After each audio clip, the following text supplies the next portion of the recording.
السلام عليكم ورحمة الله وبركاته. الحمد لله وبه نستعين. أشهد أن لا إله إلا الله وحده لا شريك له، وأشهد أن محمدا عبده ورسوله، ونصلي ونسلم على هذا النبي الكريم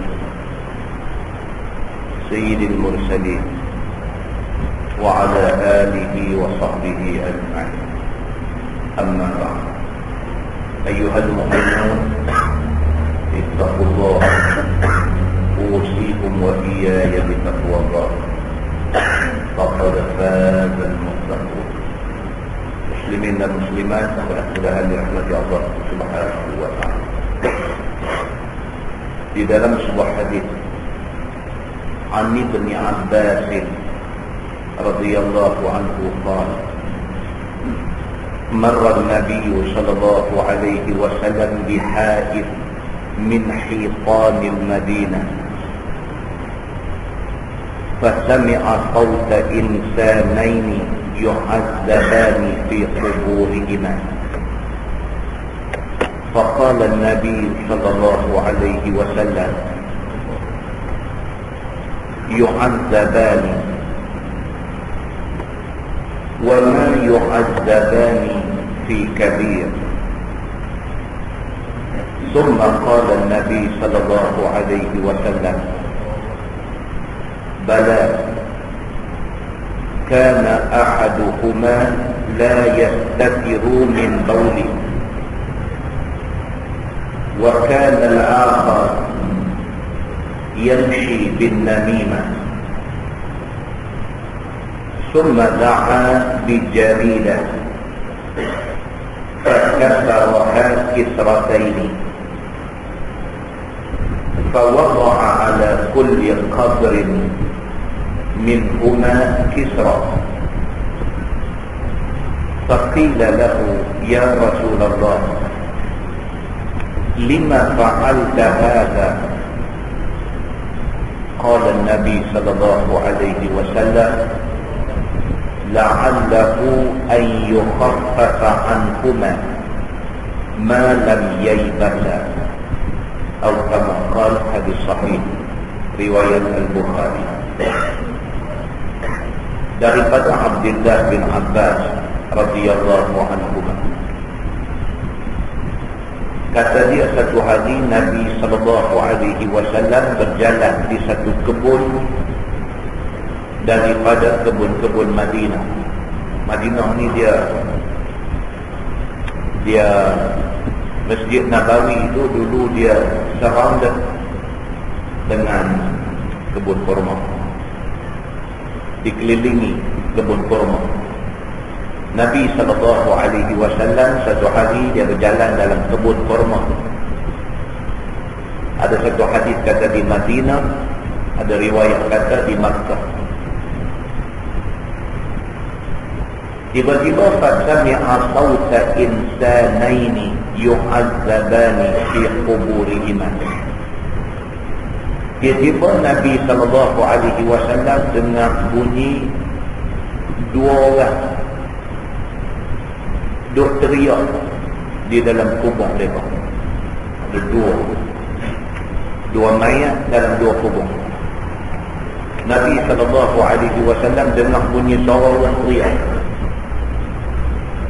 Faqala Nabi sallallahu alaihi wasallam, Nabi kata: yu'azzabani wa ma yu'azzabani fi kabir. Bila dengar suara tu Nabi kata tu bunyi suara dua orang tengah kena azab dalam kubur. Dan Nabi kata dua orang ni bukan kena azab kerana benda besar, bukan mereka ni kena azab kerana dosa besar yang mereka buat. Summa qala Nabi sallallahu alaihi wasallam: bala, kana ahaduhuma la yastatiru min bawli.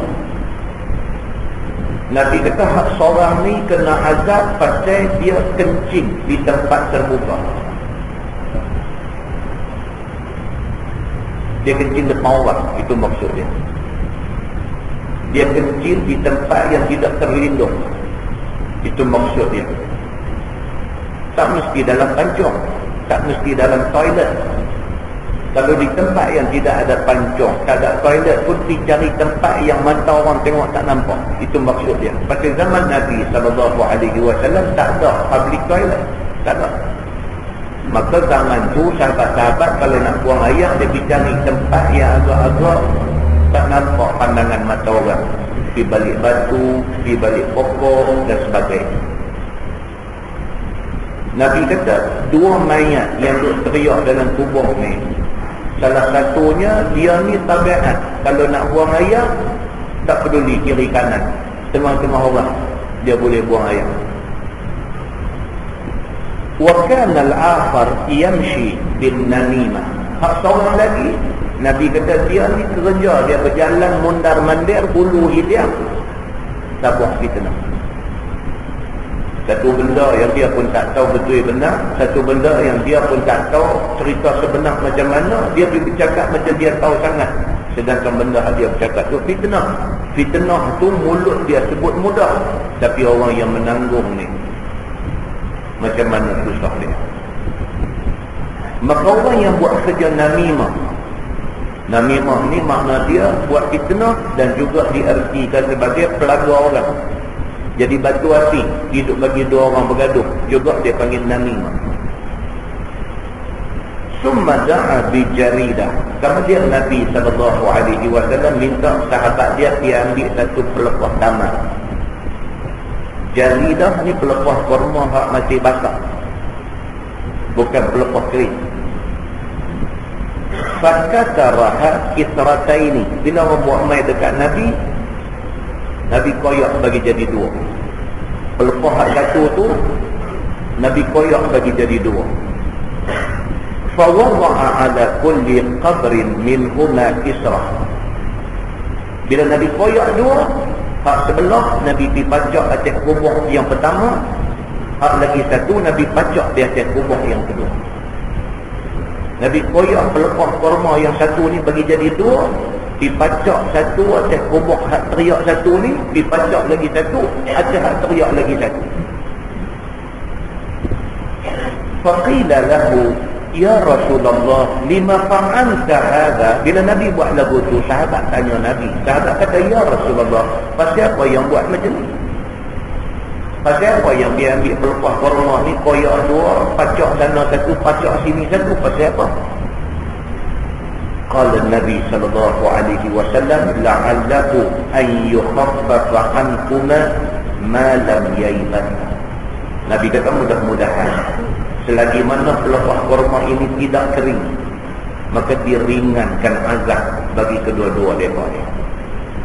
Hadis itu hadis sahih riwayat Al-Bukhari. Daripada hadis ini dapat kita faham, yang pertama, dia ada dua.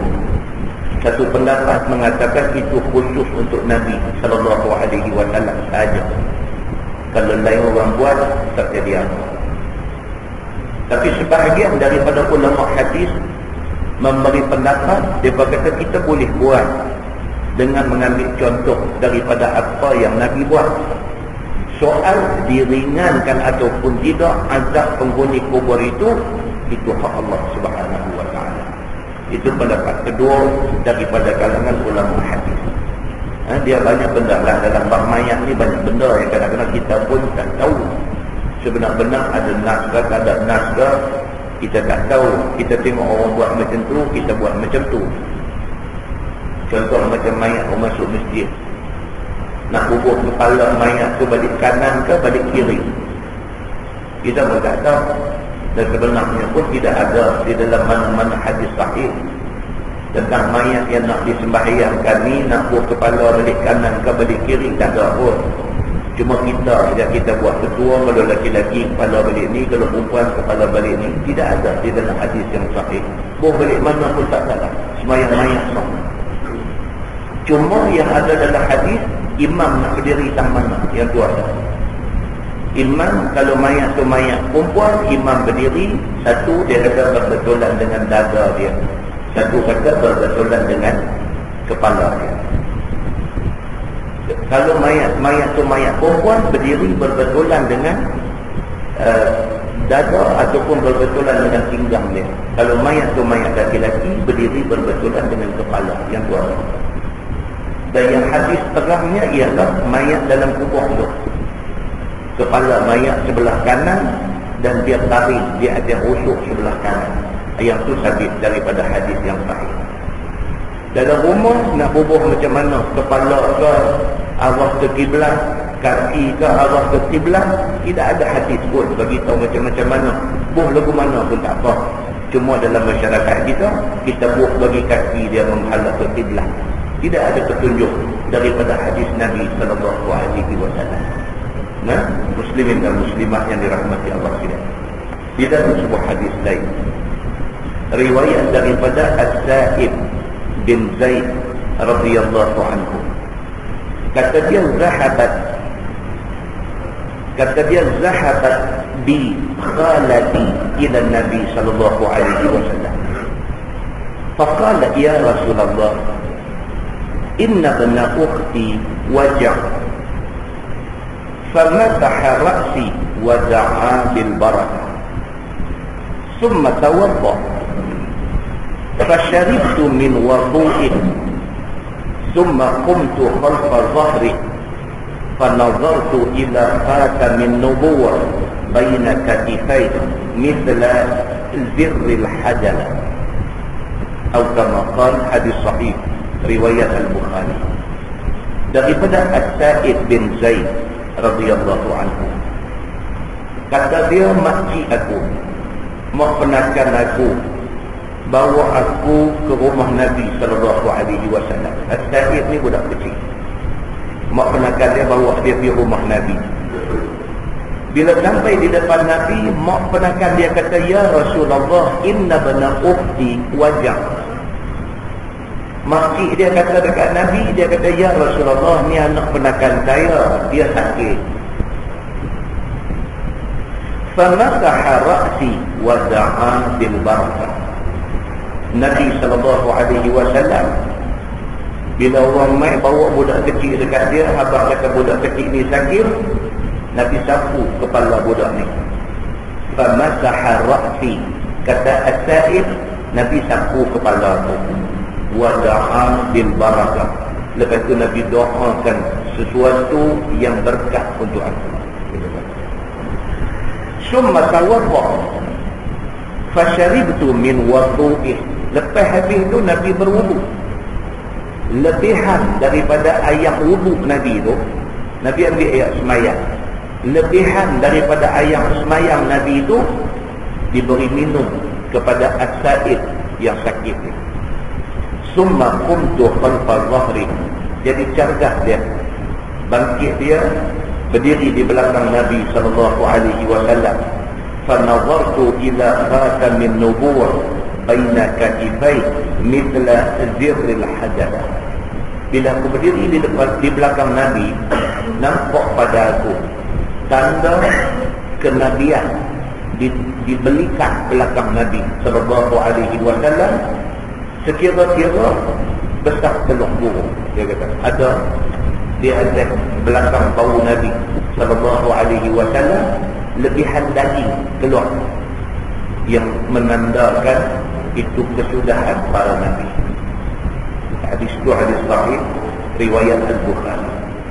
Jadi hadis ini dapat kita faham bahawa doa memainkan peranan.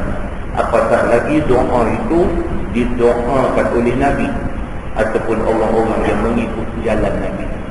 Maka doa itu sabit daripada hadis-hadis Nabi yang sahih. Di dalam sebuah hadis lain riwayat daripada Jabir radhiyallahu anhu, kata dia, jaa Rasulullah sallallahu alaihi wasallam ya'uduni wa ana marid la a'qil fatawadda wa sabba alayya min wudu'i fa'aqaltu faqultu ya Rasulullah limanil miras innama yarithuni kalala fanazalat ayatul fara'id atau kama qala hadis sahih riwayat Al-Bukhari daripada Jabir radhiyallahu anhu. Kata dia, aku sakit. Nabi SAW menziarahi aku. Nabi, kalau kita tengok dalam banyak hadis, Nabi ini kalau dengar ke telinga dia sahabat sakit, dia pergi. Bahkan Nabi SAW ada dicatatkan dalam hadis, dia dengar orang jahat sakit, boleh pergi. Sahabat sakit tentu dah. Orang jahat, orang ada buat dia tu sakit, dia pergi. Dia pergi dengan setiap bawa makan, dengan setiap tolong suap dalam mulut orang ada buat lain ke dia. Masa sehat dulu. Masa kau tu sehat, kau tu buat macam-macam kat dia. Kau tu sakit, Nabi SAW dia pergi ziarah, dia bawa makan, dia suap pula dalam mulut orang jahat, ada buat khianat dia. Ini Nabi SAW. Jabir menceritakan, kata dia, aku sakit, Nabi SAW ziarah aku. La aqil, sakit aku ni sampai ke tahap jadi tak sedar diri.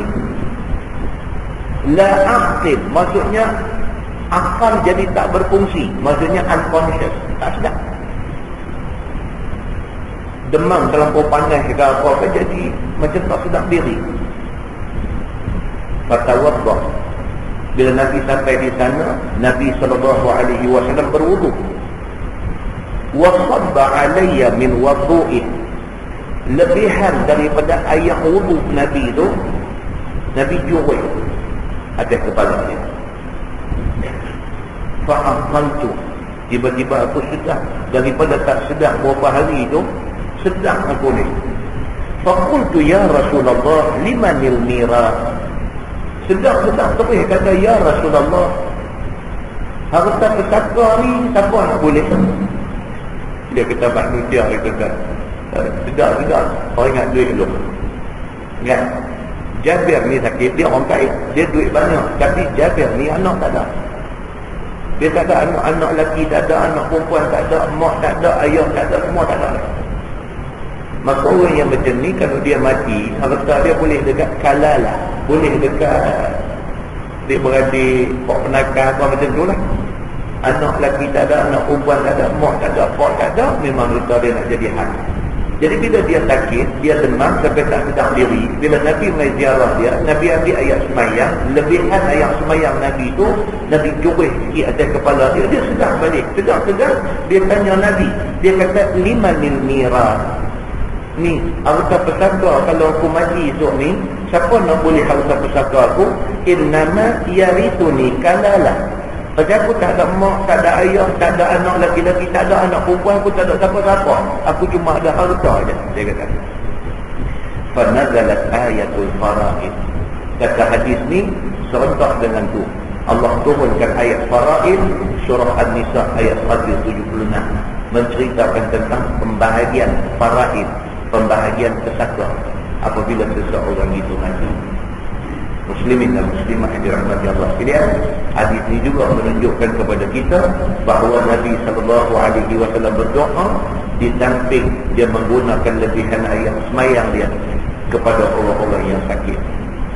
Dalam sebuah hadis lain riwayat daripada Abu Juhaifah radhiyallahu anhu, kata dia, kharaja alaina Rasulullah sallallahu alaihi wasallam bil hajirah fabutiya biwudu فتوضأ فجعل الناس يأخذون من فضل وضوئه فيتمسحون به فصلى النبي صلى الله عليه وسلم الظهر ركعتين والعصر ركعتين وبين يديه عنزة أو كما قال حديث صحيح رواية البخاري daripada Abi Juhaifah radhiyallahu anhu. Kata dia, Nabi SAW satu hari keluar daripada kemah dia mai dekat kami pada waktu tengah hari. Ni sahabat-sahabat dengan Nabi musafir. Ni hadis ni cerita Nabi dengan para sahabat musafir, berhenti berkemah di satu tempat. Tiba-tiba tengah hari rembat, Nabi keluar daripada kemah dia, Nabi mai dekat sahabat-sahabat ni.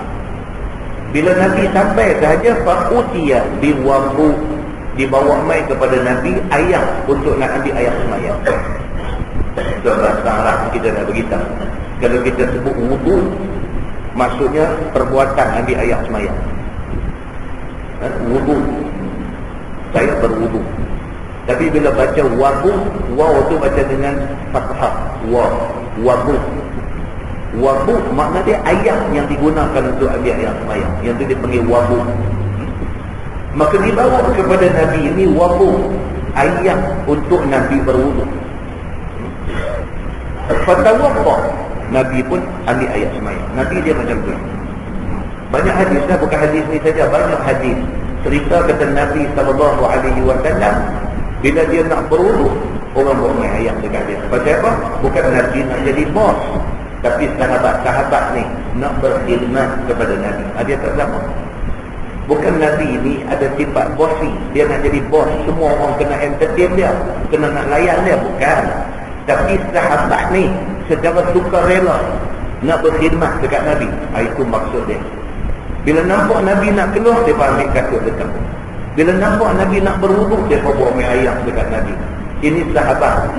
Dia pun nak berkhidmat kepada Nabi SAW. Jadi bila Nabi SAW keluar aja pergi dekat orang ramai ni, time tu sudah dekat nak semayang zuhur. Maka satu orang buat air semayang dekat Nabi. Fatawaddah, maka Nabi pun berwuduk dengan air semayang tu.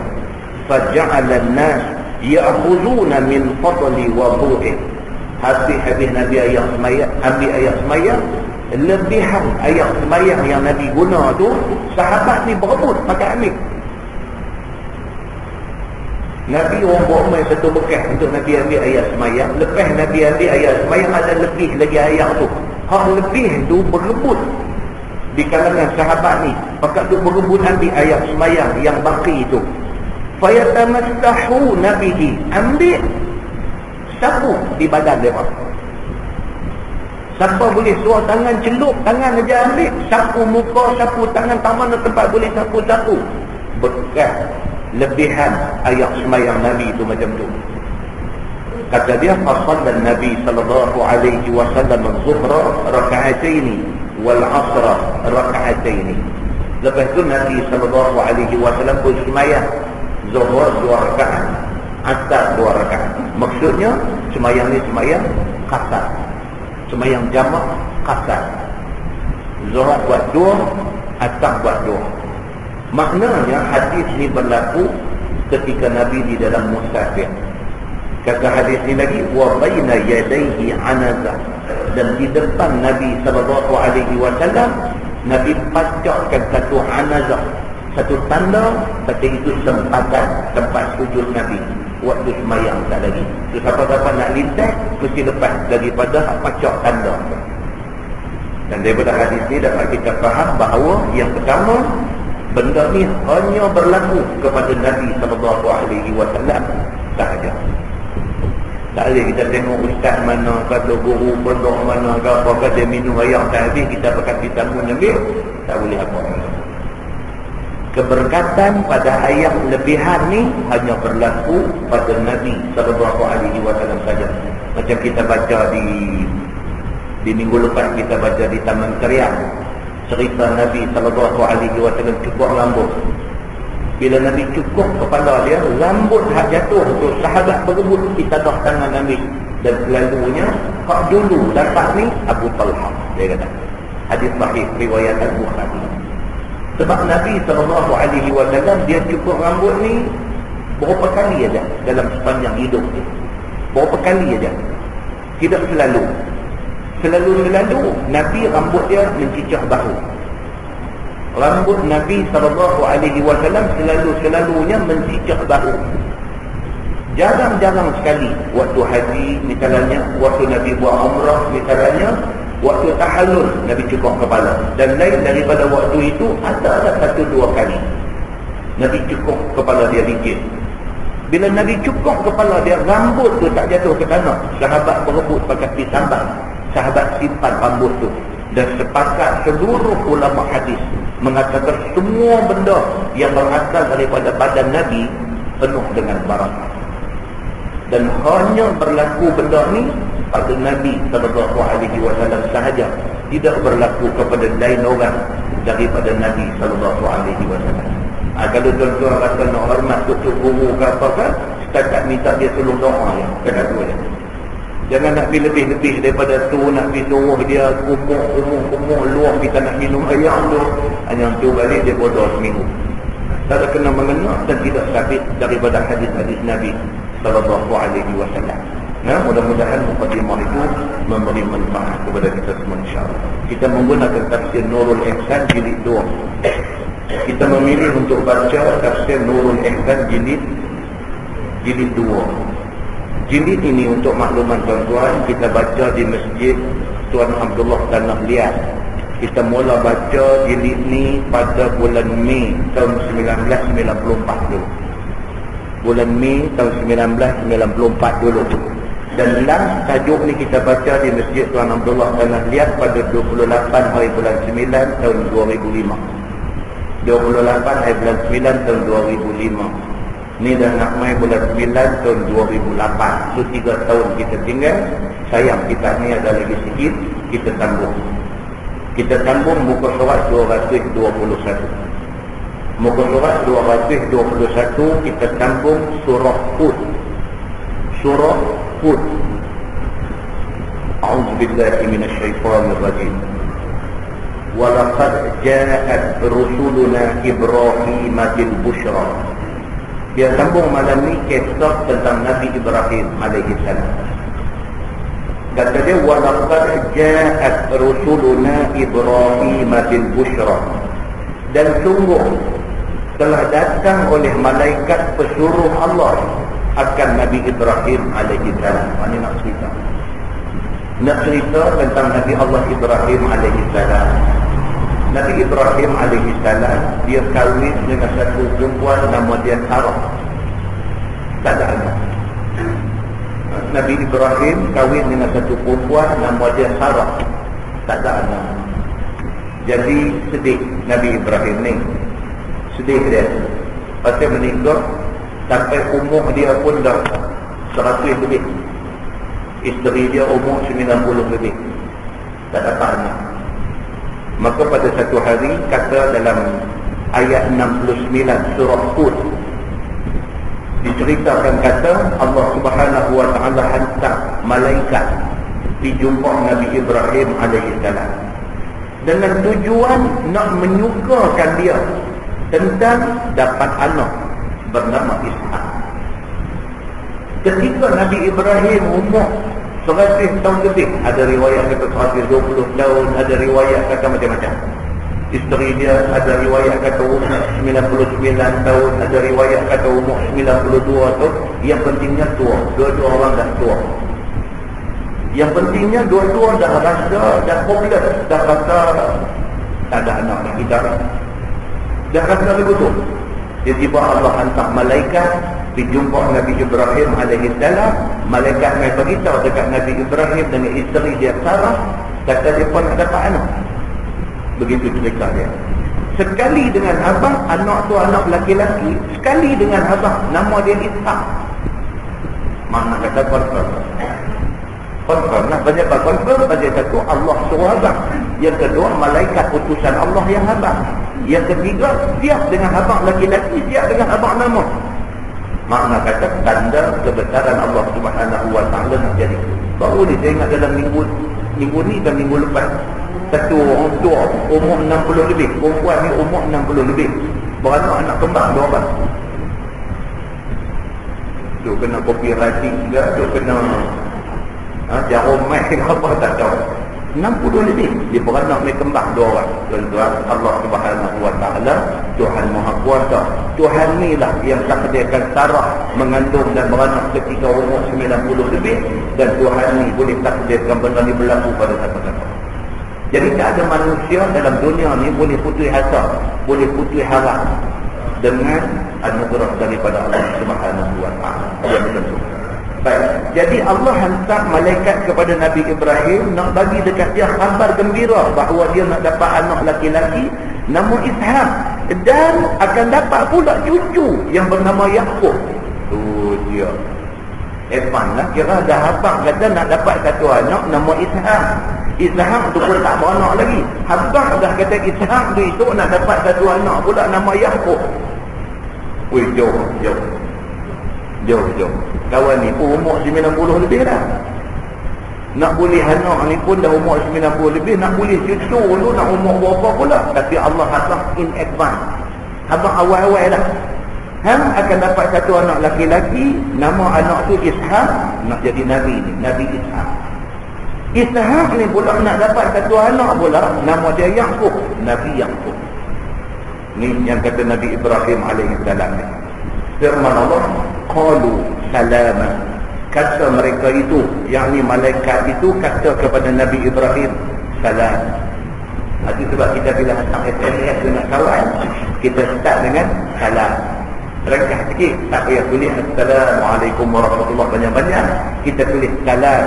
Salam itu ucapan salam malaikat dan juga ucapan salam penghuni syurga. Jadi sebut salam, okey dah, sudah memadai. Daripada sebut akum ke apa, tak salah, kerana dia membawa makna Assalamualaikum, tapi tulis salam tu lebih cantik lagi. Sebab apa? Quran sebut macam tu. Malaikat mai jumpa Nabi Ibrahim alaihissalam. Malaikat kata dekat dia, qalu salama. Dia kata salam. Qala salam. Maka kata Nabi Ibrahim juga salam. Yang ni malaikat beri salam Nabi Ibrahim dan Nabi Ibrahim jawab salam itu. Malaikat kata dekat dia salam, dia jawab balik salam. Begitu. Fama labisa an jaa bi'ijlin hanid. Maka dia tak berhenti lama, maksudnya tak lama selepas itu, bahawa bawa datang Ibrahim dengan anak lembu yang dipanggang atas batu. Bila tetamu mai rumah ni, tetamu ni pula stranger, bukan orang kampung dia tak kenal. Dia tengok ni malaikat mai. Kata dalam riwayat Ibnu Katsir, yang mai ni 3 malaikat, Jibril, Mikail dengan Israfil. 3 malaikat mai. Dan Nabi Ibrahim tak kenal kata 3 ni malaikat. Cuma yang pasti 3 orang ni dia tak kenal. Yang pasti 3 orang ni bukan orang kampung dia. Yang pasti 3 orang ni orang hebat-hebat. Kerana rupa mereka ni tampan, sebab suatu mai ni. Maka segeralah dia tangkap anak lembu. Anak lembu ni hebat. Kalau tangkap ibu lembu daging dia sikit. Dia tangkap anak lembu, dia panggang anak lembu tu nak jamu kepada tetamu yang hebat 3 orang ni. Dan adalah Nabi Ibrahim alaihissalam tidak makan melainkan bersama-sama dengan baik, yakni jamuan itu. Dia menjadi tabiat dia. Dia kalau dia nak makan sungguh-sungguh ni, kalau ada tetamu mai, dia makan dengan tetamu. Itu tabiat Nabi Ibrahim. Maka sudah 15 hari siapa baik datang ke rumah dia. Tidak ada baik, tidak ada tetamu mai rumah dia dekat 15 hari. Barulah 3 malaikat ni mai. Maka hari itu datang baik ataupun datang tetamu yang tiada pernah lihat seumpama mereka itu.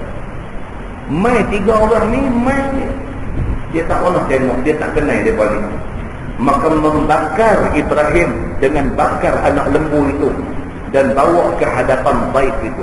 Bait ni bahasa Arab lah, maksudnya tetamu. Dalam orang Melayu pun pakai, kalau bagi kad jemputan apa dia tulis ketibaan dis jemputan. DIF tu daripada bahasa Arab bait. Wasiyatah bait.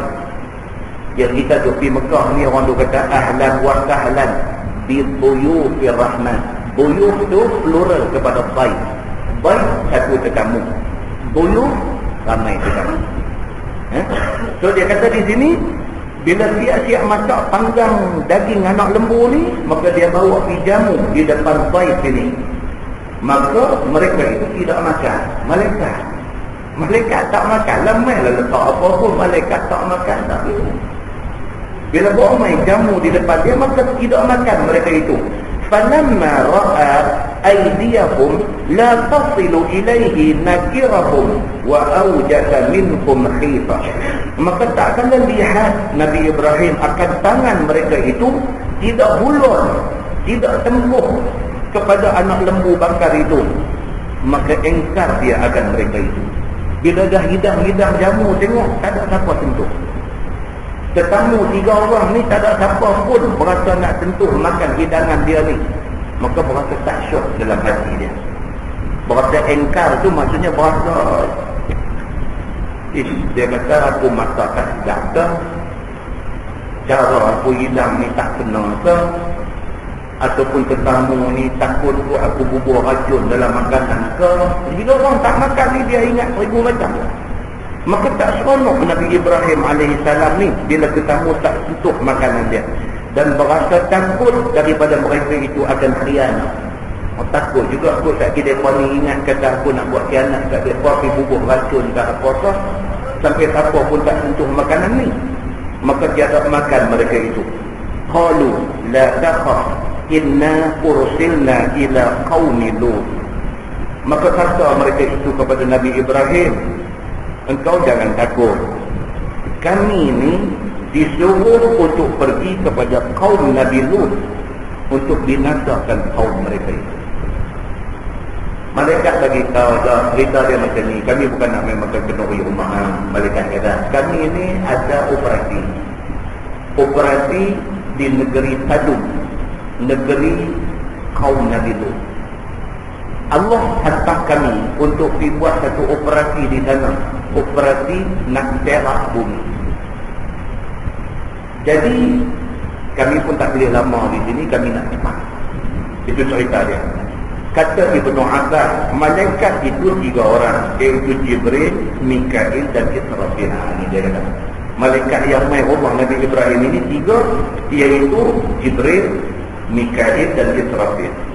Wa imra'atuhu qa'imah. Kata ayat itu, dan isteri Nabi Ibrahim, iaitu Sarah itu berdiri untuk berkhidmat kepada mereka itu. Masa malaikat mai di rumah dia tu, isteri dia Sarah ni macam biasalah orang mai di rumah, isteri nak kena kisah, nak kena pilayan tetamu yang mai ni. Maka Sarah dalam keadaan duduk berdiri di situ. Fadhahikan, maka tertawa Sarah isteri Nabi Ibrahim ini apabila dengar dia mau dapat anak. Dan kata sudi, ketika lihat Ibrahim mereka itu tiada makan jamuan, kata ia, apa kerana kamu tidak makan? Maka jawab mereka itu, kami tidak makan melainkan dengan dibayar harga. Maka kata Nabi Ibrahim, ini jamuan ada harga. Kata malaikat, apa harganya? Kata Nabi Ibrahim, harganya ialah mulakan dengan bismillah dan akhirkan dengan alhamdulillah. Sarah tadi ni bila nak tetamu mai di rumah, dia berdiri lah, tunggu nak layan tetamu. Malaikat yang masuk mai ni pula terus bagi tahu. Dia kata, ini isteri tuan kan? Nabi Ibrahim kata, ya, isteri saya. Jawab malaikat ni apa? Kami diperintahkan Allah untuk bagi tahu bahawa dia akan mengandung dan akan mendapat satu anak laki-laki, dan anak itu nama dia Ishaq, dan Ishaq akan dapat satu anak laki-laki nama dia Yaqub. Apa begitu? Sarah ni fadhahikan, tergelak dia. Umur 90 lebih, ambil doa abang kata aku nak mengandung, dia kata nak melawak pun patut-patutlah. Kalau 19 ke 29 boleh dengar, dia kata 90 lebih, mai abang aku nak mengandung, nak dapat anak, dia gelak. Quran kata fadhahikan. Dhahikan ni bukan senyum, gelak bunyi suara. Fadhahikan, tergelak dia. Begitu. Baik. Dalam pada tu dia selit masuk pula cerita ni. Cerita apa? Nabi Ibrahim tak puas hati. Bila malaikat ni dah dihidangkan dengan anak lembu panggang, depa tak makan. Dia pun tanya depa, ada masalah ke yang hangpa semua ni tak mau makan? Malaikat jawab dekat dia, kami boleh makan, tapi kami tak biasa makan kalau tidak bayar harga. Jawab, ini hadis diambil daripada Ibnu Katsir. Malaikat ni kata kami tak akan makan kalau tidak dibayar harga. Jawab Nabi Ibrahim, dia kata ni bukan free, ini ada harga dia yang hangpa kena buat. Apa dia? Nak makan bismillah dengan nama Allah, lepas makan tak lagi alhamdulillah. Itu harga dia, aku tak minta banyak-banyak. Baik, apabila malaikat jawab begitu, maka pandang Jibril kepada Mikail serta kata Jibril, sebenar bagi ini ambil akan dia oleh Tuhannya terbuat khalil yang dikasihi. Jibril kata dekat Mikail, dia kata memang tak silap Tuhan pilih dia ni untuk jadi Khalilullah, untuk menjadi kekasih Allah. Itu sebab tuan-tuan, bila sebut Ibrahim, orang sambung dengan Khalilullah. Ibrahim kekasih Allah. Allah sayang Nabi Ibrahim ni, Allah sayang Nabi Ibrahim ni, tapi kita hari ni berapa jauh tu dengan Nabi Ibrahim tu. Tapi hari ni kita di dalam tahiyat, kita selawat kepada Nabi Muhammad dan kepada Nabi Ibrahim alaihissalam. Allah sayang dia. Daripada berapa ramai Nabi ada tu, Allah select nama dia aja untuk umat Muhammad sebut apabila berselawat di dalam sembahyang. Tak ambil nama Nabi-Nabi lain, Allah select Nabi Ibrahim. Pasal apa? Ibrahim Khalilullah, dia kekasih Allah. Dalam banyak-banyak Nabi, Allah pilih Nabi Ibrahim untuk nak meletak batu asas pembinaan Kaabah. Dalam banyak-banyak Nabi ada, Allah jadikan bekas tapak kaki dia sebagai tempat sembahyang umat Muhammad akhir zaman. Wattakhidhu min maqami Ibrahim musalla, maka jadikanlah makam tempat berdiri Ibrahim itu musalla, tempat sembahyang kamu. Jadi kita sampai di sana, kita tawaf ya Kaabah, tak kira tawaf qudum ke, tawaf tu tawaf umrah ke, tawaf tu tawaf rukun, tawaf haji ke, lepas tawaf belakang makam Ibrahim itu tempat sembahyang sunat tawaf. Dan perintah sembahyang sunat tawaf di belakang makam Ibrahim itu Quran sebut. Wattakhidhu min maqami Ibrahim musalla, dan jadikanlah tempat berdiri Nabi Ibrahim itu sebagai musalla, sebagai tempat sembahyang kamu. Ini Nabi Ibrahim alaihissalam, dia Khalilullah, dia kekasih Allah Subhanahu wa taala. Baik, jadi malaikat berani sama dia kata memang tak silap dah. Allah ambil Ibrahim untuk menjadi khalil dia, untuk menjadi kekasih dia. Baik, firman Allah Subhanahu wa taala, fabasyarnaha bi Ishaq wa min wara'i Ishaq Yaqub. Maka kami persuka, kami bagi satu berita baik kepada dia, yakni kepada Sarah, isteri Nabi Ibrahim ni, atas lidah malaikat, dengan dia akan dapat anak yang bernama Ishaq.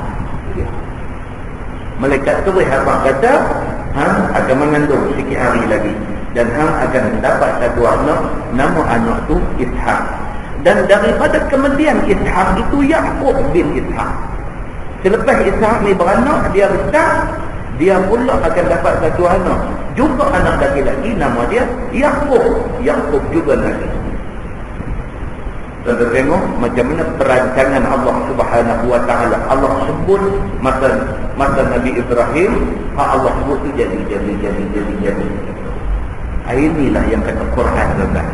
Inilah yang kata Quran, dia cerita ni apa yang jadi ni, dia cerita satu-satu begitu.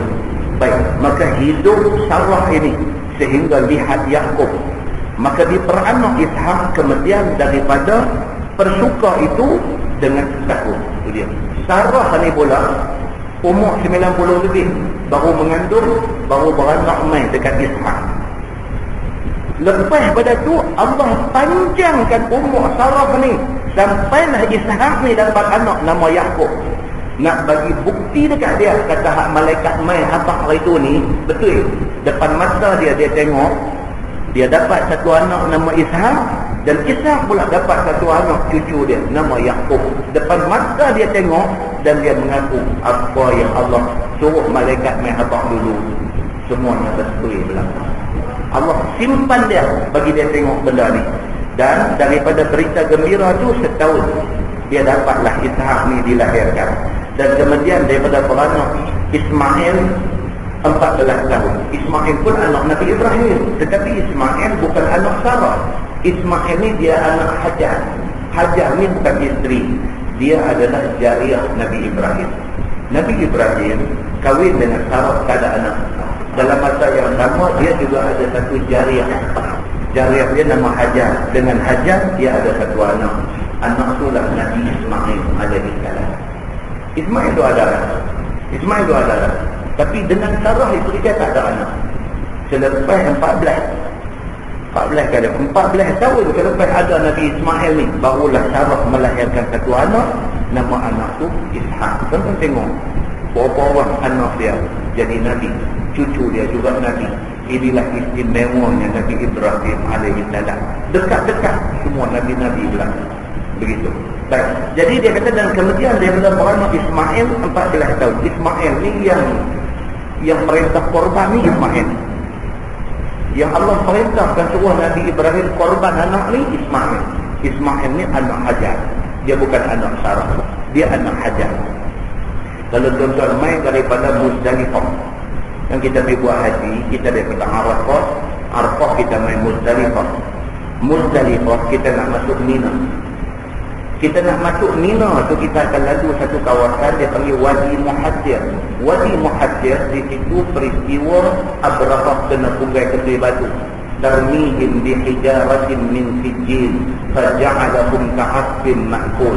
Tentu dah ada kemah-kemah Arafah dah start. Ini kemah-kemah Mina dah start dah di situ. Sikit lagi selepas Wadi Muhassir tu, kita tengok atas bukit tu. Di situlah lokasi. Di gigi bukit tu, di situlah lokasi Nabi Allah Ibrahim alaihissalam diperintahkan sembelih Ismail. Dekat dengan Mina, tempat kita nak pergi bermalam 3 malam nak melonsang jamrah, dekat dengan Mina. Di situlah tempat berlakunya perintah sembelih kepada Nabi Allah Ismail alaihissalam. Baik, begitu. Dia kata, dan ibunya, yakni ibu kepada Ismail ini ialah Hajar, iaitu jariah Nabi Ibrahim. Dia beritahu mak kepada Ismail ni satu perempuan jariah. Maka adalah Sarah itu mandul, dia dah dapat anak. Maka tak kala dengar mahu dapat anak, maka tertawa Sarah dan kata dia, qalat ya wailata a'alidu wa ana ajuz wa hadha ba'li syaikha. Kata Sarah, isteri Nabi Ibrahim ni, oh, dia kata pelik. Adakah aku akan dapat anak sedangkan aku sudah umur tua, yakni 99 tahun. Dia kata ajuz maksudnya tua lemah. Ajuz, tua tak larat dah. Dalam tafsir kata 99 umur dia pada masa itu. Sedangkan suami aku pula orang tua, yakni umurnya 120 tahun. Itu dia. Laki umur 120, bini umur 99. Mengandung bunyi al-Quran. Kekuasaan Allah Subhanahu wa ta'ala. Di mana tu penghuni yang minggu lepas tu? Yang 60 orang? Di India, umur 60 lebih. Dapat anak kembang 2 orang nampak besar. Allah Subhanahu wa ta'ala lama-lama sekali dia tunjuk benda ni bagi jadi. Bukan apa? Dia nak terus relate dengan tafsir ni. Oh, Allah Subhanahu wa ta'ala Tuhan Maha Kuasa. Idza arada syai'an an yaqula lahu kun fayakun. Tak ada masalah. Tak ada syarat muda, tak ada syarat tua, tak ada syarat apa. Syarat dia apa dia? Allah kata jadi. Itu aja. Maka manusia diminta terus berdoa. Maka hati Allah lah nak mengabulkan doa dia. Begitu. Baik. Firman Allah, inna hadza la syai'un ajib. Bahwasanya ini adalah satu perkara yang sangat ajaib, iaitu daripada dapat anak antara 2 orang suami isteri yang tua-tua. Ajaib dia. Ajaib. Tapi Allah mahu macam tu, maka jadinya macam tu. Baik. Firman Allah, qalu ata'jabina min amrillah. Kata mereka itu, yakni malaikat, adakah engkau ajaib wahai Sarah daripada kerajaan Allah? Bila Sarah tergelak, malaikat habaq kata kita akan mengandung, akan dapat satu anak laki-laki. Sarah tergelak. Bila Sarah tergelak ni, malaikat kata dekat Sarah ni, ata'jabina min amrillah. Hang rasa pelik ke? Kalau ini urusan Allah, hang rasa pelik ke? Kalau Allah mau benda ni jadi, hang rasa pelik. Itu maksudnya. Maka janganlah engkau rasa ajaib, rasa pelik. Rahmatullah wa barakatuh alaikum ahlal bait. Rahmat Allah Subhanahu wa ta'ala dan barakah Allah itu atas kamu wahai ahli rumah Ibrahim. Malaikat kata, mudah-mudahan hang dapat rahmat dan berkah daripada Allah Subhanahu wa ta'ala. Innahu hamidum majid. bahwasanya Allah Ta'ala empunya kepujian lagi kemurahan itu dia. Allah Ta'ala dia nak bagi apa atas limpah kurnia, atas kemurahan dia. Bila ayat ni tuan-tuan, dapat kita faham apa dia. Kita terus berdoa apa yang kita mahu atas Tuhan lah nak bagi sampai. Dan jangan kita ingat kata tak mahu Tuhan tak bagi kat aku. Jangan ingat lagu tu. Tuhan boleh bagi pada bila-bila masa. Cuma Tuhan mahu kita berdoa minta dekat dia. Itu saja. Maka tidak ada tempat untuk orang yang lekas putus asa. Kan kita sifat manusia ni apa dia? Wakil al-insan anjulah. Quran kata manusia ni sifat dia ajilah. Sifat dia mau cepat. Apa pun mau cepat. Kalau boleh tanam pokok teriak esok mau buah. Kalau boleh. Manusia ni dia mau cepat, dia tak boleh lambat. Kalau dia pergi pejabat kerajaan nak kena beratok, nak ambil apa-apa, tak boleh. Dia cari ada orang kenal dalam perkataan dia kira tak mau beratok. Dia duduk kira nak cepat. Pasal apa? Pasal dia manusia. Kalau dia lembu, dia tunggu. Ya. Manusia memang perangai dia tak lupa nak beranak. Manusia nak cepat. Dia cari, dia kenal siapa, yang penting dia nak cepat. Padahal dia bukan ada kalut apa, tapi dia nak cepat. Dia buat kerja ni, kita dah buat kerja dakwah ni pun. Kalau boleh lah, kalau boleh dengan satu ceramah aja, lepas tu ceramah kedua orang lepas, sampai dalam puluhan orang tak duduk. Kalau boleh, mau macam tu. Pasal apa? Pasal manusia. Manusia mau cepat. Jadi Allah Subhanahu Wa Taala dia Tuhan yang menjadikan manusia. Maka Allah cerita balik, orang yang manusia ni memang macam tu, dia mau cepat. Tapi Allah kata ingat-ingat. Kadang-kadang ada benda aku tak bagi cepat. Jangan putus asa. Satu hari ada berkat susah payah, aku makbulkan permintaan. Nah, muslimin dan muslimat yang dirahmati Allah sekalian. Firman Allah, "Falamma dhahaba an Ibrahim ar-raw wa ja'atul bushra yujadiluna fi qaumi Lut." Maka tak kala hilang daripada Ibrahim itu oleh ketakutan.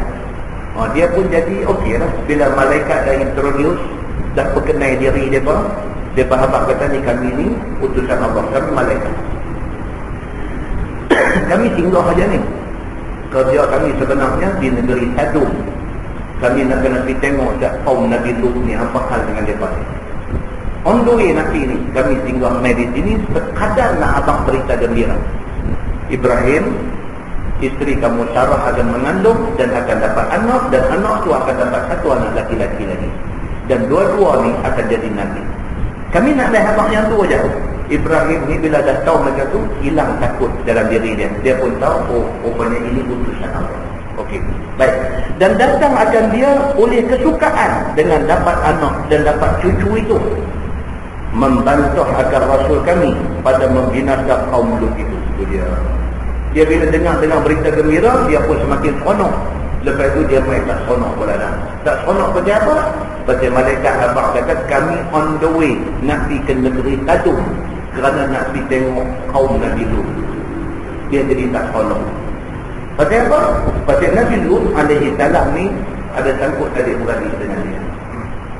Pasal apa? Pasal Nabi Lut alaihi salam ni juga Nabi, dan Nabi Ibrahim tahu Lut adalah Nabi. Jadi bila dengar kata malaikat ni nak pergi ambil tindakan kepada kaum Lut, dia takut lah. Pasal Lut ada dalam kalangan itu. Dia takut kenal sekali dengan Lut. Maka dia kata di sini apa dia? Jadi tak seronok dia ni membantah agar Rasul kami pada membinasakan kaum Lut itu. Firman Allah, "Inna Ibrahim la hamid. Inna Ibrahim la halimun awwahun munib." Bahawa Ibrahim alaihi salam itu dia ni halim. Halim maksud dia lemah lembut. Nabi Ibrahim alaihi salam ni dia bukan jenis orang yang agresif. Nabi Ibrahim alaihi salam ni dia bukan jenis satu orang yang cengeng. Nabi Ibrahim alaihi salam ni dalam Quran kata dia ni sifat dia yang pertama al-halim. Dia lemah lembut, orang yang bersopan santun. Bila dengar cerita kata nak diambil tindakan, dia tak syok dengar macam tu.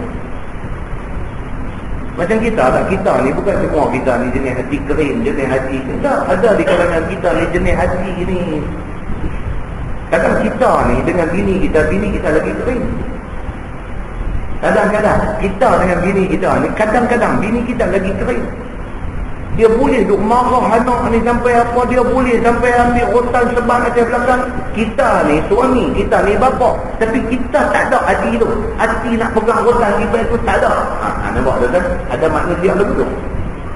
Bini boleh ambil rotan anak. Kita ni pula bila tengok bini tu rotan anak tu, kita naik lemah. Kita ni pula naik lemah. Kita kata sudah. Pasal apa tuan-tuan? Pasal hati kita halis. Hati kita halis. Ada setengah rumah tangga terbalik. Laki ni kering, bini ni pula halimah. Kan? Laki tempat anak dengan tali pinggang ni sampai dia main dia tahan badan dia. Dia pula halim. Kata manusia ni macam-macam manusia, macam-macam perangai. Demikianlah juga dengan para nabi. Nabi Ibrahim alaihissalam, Allah kata inna Ibrahim la hadim. Dia ni satu orang yang sangat lemah lembut. Allah maksudnya, kalau dalam bahasa Arab Allah ni maksud dia mudah sedih. Itu Allah. Di sini dia terjemah kata dia tidak gopoh. Allah maksudnya dia ni satu orang yang mudah hibah, mudah berasa sedih. Dia tak boleh tengok orang susah yang mata dia keluar. Dia tengok orang cacat yang mata dia keluar. Ini orang ni dia panggil Allah. Kan? Ada orang macam tu. Dia tak boleh. Dia tengok orang susah, dia tengok dia yang mata dia keluar. Dia tak boleh. Pasal apa? Dia ada sifat Allah. Dia tengok orang cacat, tengok dengan tangan kudung, dengan kaki kudung, dia tengok, ayam mata dia jatuh. Dia pergi supermarket, dia nak masuk toilet. Dia pergi dekat pintu toilet, dia tengok satu perempuan tua dah, pakai tudung, pakai apa, duduk di tepi pintu tu. Dia tak boleh tengok yang tua, dia tengok yang mata dia turun lah. Ada satu sahabat beritahu kat saya, dia kata tu di Mega Mall, apa nama, Pacific Seberang Jaya tu, ground floor dekat dengan KFC. Dia pergi tengok ground floor dekat KFC tu, ada satu toilet belah ke kiri. Kalau kita masuk belah ke kiri tu, satu orang tua perempuan Melayu, tua dah, saya ingat dia pun 60 lebih ke 70 lebih dah, tua dah, duduk tunggu pintu jalan orang nak masuk main bola kupang. Kita tengok tak boleh. Kita tengok ni apa ni, bagi duduk rumah lah, janganlah umur macam ni main duduk tunggu pintu jalan. Kerja dia halal, bukan kerja dia tak ada, tapi tak maulah umur macam tu, tak mau. Kawan saya beritahu saya tak boleh dah. Saya tak berasa nanti kecil pun saya pergi buat bencong tu, saya pagi kat dia RM10, saya masuk pergi bencong ke muka, saya keluar, saya bagi RM10 kat dia. Masuk kena 2 kupang, saya bagi RM10, saya ingat sedekah kat orang tua ni. Orang macam ni dia ada Allah, dia ada satu sifat dalam hati dia ni, dia hibah, dia tengok, dia rasa ada orang tak ada apa, dia 2 kupang, dia baling kat orang tua ni, dia baling 2 kupang kat orang tua ni. Dia ni bukan Allah yang dibertepuk dia panggil orang macam ni. Orang tak ada hormat orang tua, dia baling dia 2 kupang dia betul orang ni cerita dia. Jadi Nabi Ibrahim alaihissalam ni halim, lepas tu Allah, lepas tu munib, lagi banyak balik hati kepada Allah Subhanahu wa taala pada tiap-tiap satu kerja yang dia buat. Munib ni kira dia apa pun dia balik ke Tuhan. Apa pun balik ke Tuhan. Apa pun la haula wala quwwata illa billah. Apa pun inna lillahi wa inna ilaihi raji'un. Apa pun masya-Allah. Dia kira dia lah, dia refer dekat Tuhan lah, dia refer dekat Tuhan. Ini sifat yang ada pada Nabi Ibrahim alaihissalam. Maka kata Nabi Ibrahim, adakah kamu sanggup binasa satu kampung yang ada padanya 300 orang mukmin? Nabi Ibrahim tanya pula dekat malaikat 3 orang ni. Dah mereka kata mereka nak pergi ke negeri Sodom, mereka nak pergi binasakan kaum Lut. Dia tanya dekat malaikat ni, aku nak tanya apa satu benda. Dia kata, kalaulah kata dalam kampung tu ada 300 orang yang beriman kepada Allah, gamak akan hampa pergi ambil tindakan kepada seluruh penduduk kampung tu? Daripada 3,000 orang lah kata penduduk kampung tu, kalau ada 300 orang yang beriman, apa gamak akan pergi ambil tindakan yang 300 beriman yang akan kena sekali? Dia tanya malaikat. Maka kata mereka itu, kata malaikat, tiada. Dan kami pun tak lama, kami pun tak kena brutal macam tu. Orang baik-baik ada kami nak fitilah sekali. Mereka kata dah. Kata Ibrahim lagi, adakah kamu sanggup binasa satu kampung yang ada 200 orang yang beriman di situ? Dia kata tak, bukan 300. Kalau 200, kalau ada 200 orang yang beriman, gamak agak hampa nak pergi pelingkup kampung tu? Jawab malaikat, tidak. Mereka kata dah, kami pun tak gamak kalau ada orang yang beriman. Kata Nabi Ibrahim lagi, adakah kamu sanggup binasa satu kampung yang ada padanya 40 orang yang beriman? Dia kata, tu saya kata 300, tu saya kata 200. Kalau ada 40 orang yang baik-baik dalam kampung tu, gamak ke hampa yang ditindakan pelingkup kampung yang ada 20 orang, ada 40 orang yang bagus-bagus? Jawab malaikat, tidak. Malaikat kata, kami pun tak sanggup kalau ada orang baik banyak tu. Dan kata Nabi Ibrahim lagi, dan adakah kamu sanggup binasa satu kampung yang ada di dalamnya 14 orang yang beriman? Dia kata, kalau 14 orang lalu mana? Gamak ke hampa yang ditindakan sampai 14 ni mati sekali? Jawab Jibril, tidak. Kata dia lagi, adakah kamu sanggup binasa satu kampung kalau sekiranya di dalam dia ada seorang orang yang beriman? Dia kata, kalau ada seorang orang yang beriman dalam kampung tu, gamak ke hampa tiarap dengan seorang-seorang tu sekali? Gamak ke? Kata malaikat, tidak. Kami tak gamak. Apa ni? Dia kata, betul kan? Kami tak gamak. Maka kata Ibrahim, di kampung itu ada Lut. Dia kata, ni aku nak apa? Di kampung itu ada Lut. Tengah riwayat kata Lut anak penakan dia, anak penakan Nabi Ibrahim alaihi salam. Ada riwayat kata. Dia kata di kampung itu ada Lut. Dia anak penakan aku. Aku kenal dia. Dia orang macam mana? Takkan hampa nak ambil tindakan sampai dengan dia kenal sekali? Marah. Kata mereka itu, kami tahu dengan barang yang ada di dalamnya. Mereka kata, kami nak buat operasi di pun, kami dapat maklumat cukup dah. Berapa orang yang beriman ada dalam tu, berapa orang yang akan diselamatkan sebelum tempat tu dia ditindakan. Kami ada cukup maklumat tentang benda ni. Allah dah bagi tahu semua dah. Dan ada buat kalau kita kami tahulah kerja kami. Maka tak kala lama berbantah itu, maka kata mereka itu, ya Ibrahim, a'rid an hadha. Ini ayat Quran.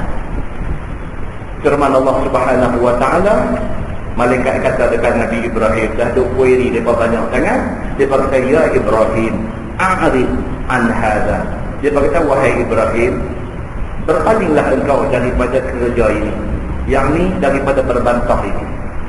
Innahu qad jaa amru rabbik, bahawasanya telah datang perintah Tuhan dengan membinasakan mereka itu. Mereka kata macam ni, boleh stop dah komplain-komplain banyak-banyak ni. Kami nak bagi tahu dekat satu apa dia? Qad jaa amru rabbik, perintah Tuhan Muhammad. Kami hanya menjalankan tugas. Habis. Mereka kata dekat dia, wa innakum atihim azabun ghairu mardud, dan bahawasanya datang akan mereka itu oleh azab yang tiada boleh ditolak.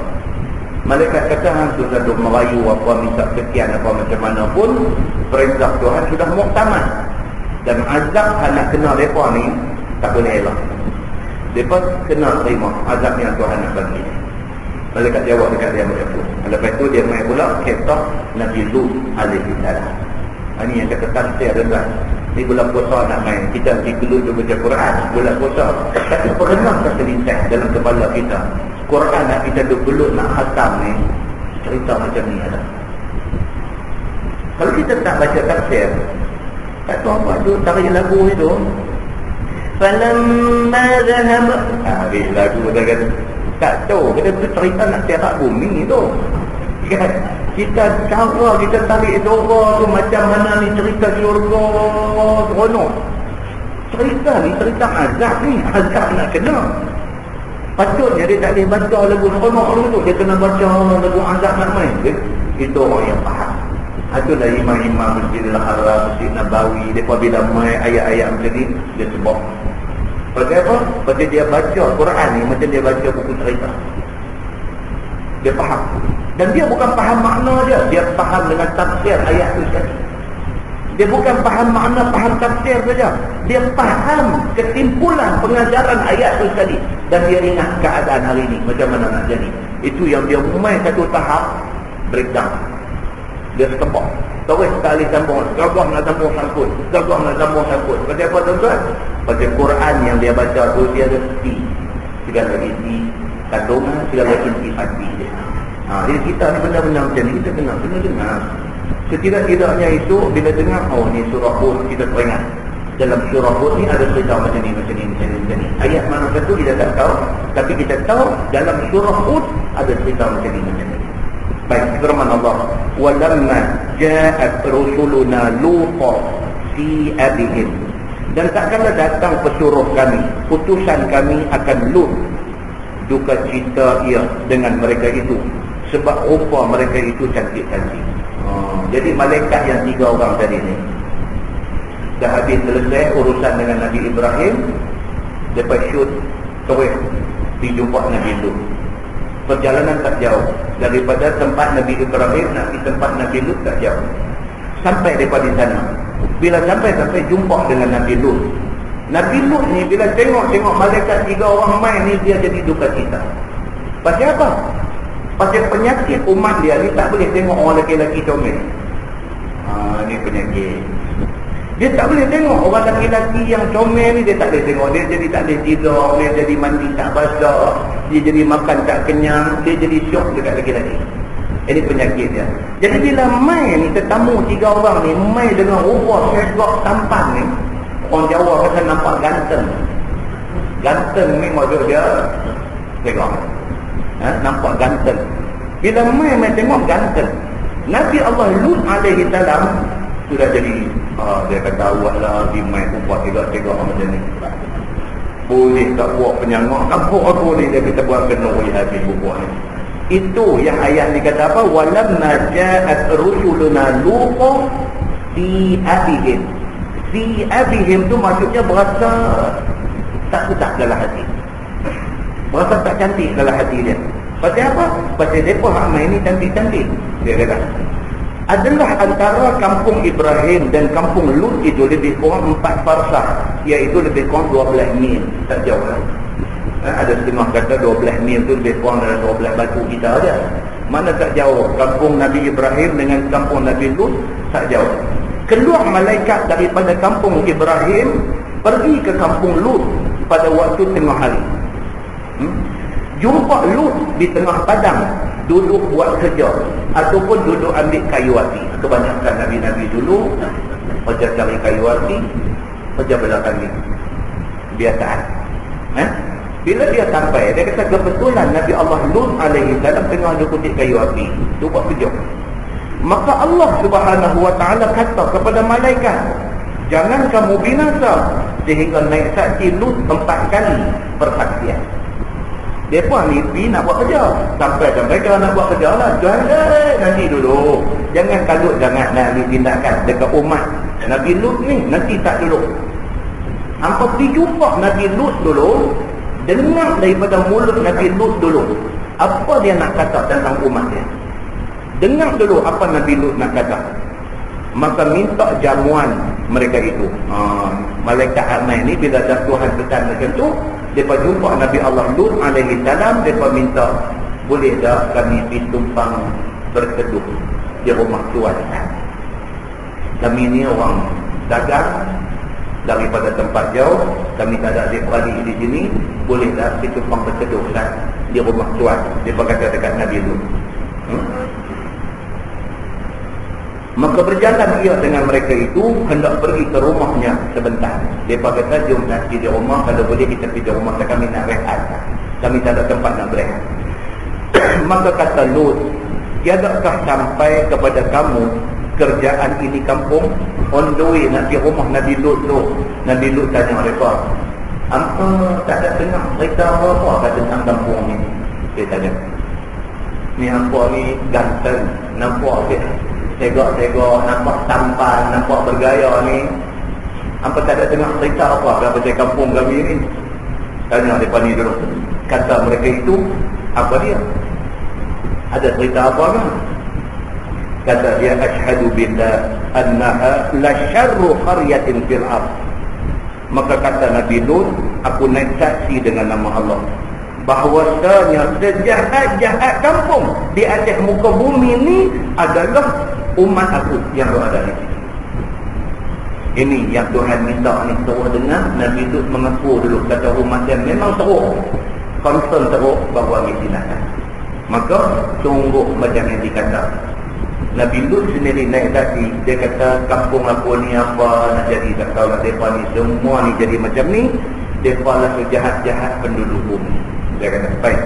Kata syahadah itu 4 kali dia ulang. Dalam perjalanan Nabi ke rumah dia tu 4 kali. Dalam tafsir Ibnu Katsir, dia kata yang keempat tu bila dah sampai depan pintu rumah dah, itulah dia ulang lagi sekali, aku naik saksi dengan nama Allah, penduduk kampung ni cukup jahat. Dia kata cukup jahat dia ni. 4 kali dia mengaku di depan malaikat ni. Maka jalan mereka itu terus ke rumah Lut sehingga masuk ke rumahnya. Maka keluar isteri Nabi Lut yang kafir itu pergi berkhabar kepada kaumnya. Isteri Nabi Lut tak beriman kepada Allah. Sama macam kita baca kitab isteri Nabi Nuh alaihi salam. Apa dia? Ada seorang isteri dia kafir, tak beriman kepada Allah. Isteri Nabi Lut bersama. Tengok Allah uji Nabi-Nabi ini cukup teruk. Orang yang terdekat dengan dia Nabi, orang yang terdekat dengan dia siapa? Isteri ya. Isteri tak beriman. Bila nampak aja Nabi Lut alaihi salam bawa balik orang lelaki yang ganteng 3 orang. Bila nampak aja dia tak buat ayam.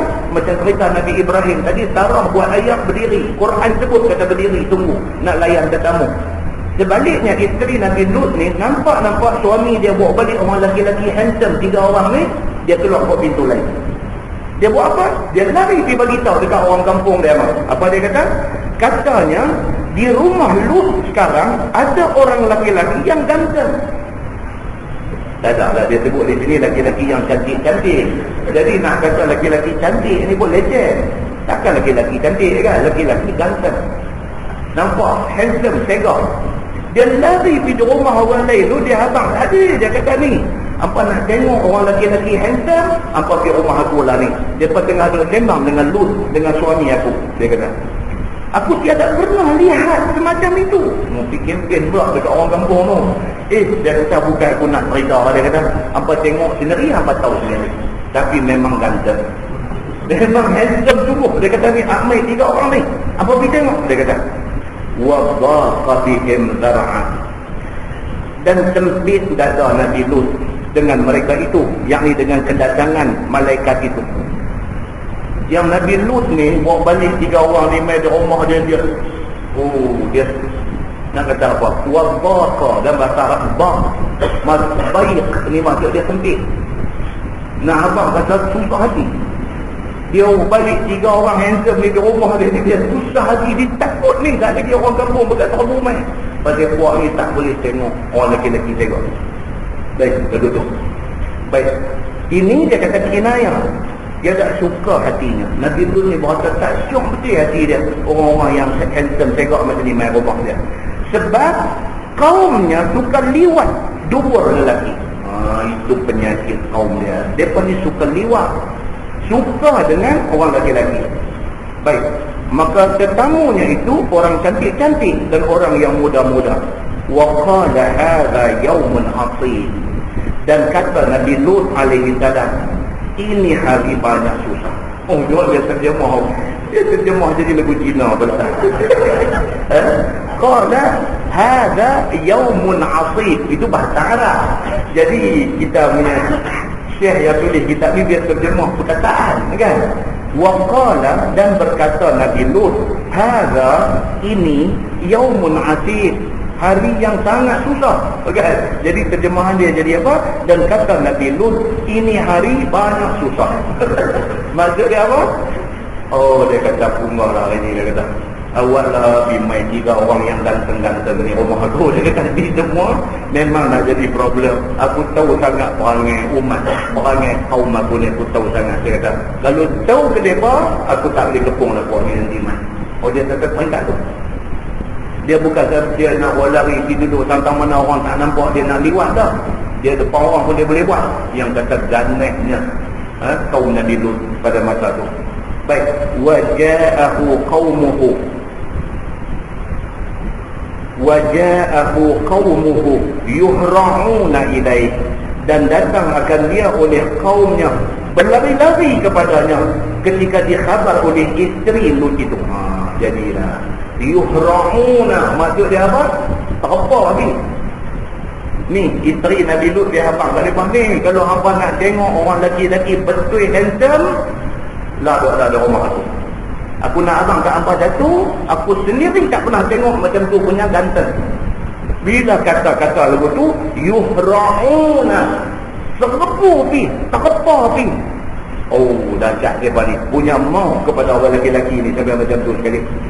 Jadi serbu depan ni pergi tengok. Oh sungguh, dia kata wa min qablu kanu ya'maluna as-sayyi'at. Kata Allah dalam Quran apa dia? Dan sebenarnya mereka ni sejak dulu-dulu lagi dah adalah kerja mereka itu buat segala jahat, iaitu datang laki-laki pada duburnya. Memang yang kata kaum Nabi Lut ni memang dia tak boleh lah. Inilah orang yang penyakit dia yang ni satu. Apa dia? Dia tak boleh nak lelaki-lelaki, dia nak liwat, dia nak buat homoseks. Ini penyakit dia kata. Wa qala ya qaum, Nabi Lut alaihi salam tengok mai keliling rumah. Duk ada keliling rumah dah, anak buka pintu, anak ragai buat tingkap, anak masuk ke bumbung. Dia tak boleh lah. Qala ya qaum, kata Nabi Lut, wahai kaum aku, haula'i banati hunna athaharu lakum. Nabi Lut kata, mereka ini, yakni segala anak perempuan kaum aku itu, itulah yang terlebih suci untuk kamu semua. Berkahwinlah dengan mereka. Dia pergi hadang di pintu rumah dia ni. Buat ni main nak tabu masuk ni 3 orang yang ada dalam rumah ni. Dia pergi hadang depan pintu. Dia kata dekat puak ramai ni, dia kata awak ni hampa perangai pengotor sangat ni. Dia kata Allah bagi jadi orang-orang perempuan hak ada dalam masyarakat kita, itulah yang suci. Dia menikah dengan mereka tu. Apa ni yang duk mencari orang lelaki-lelaki ni? Nabi Lut marah begitu.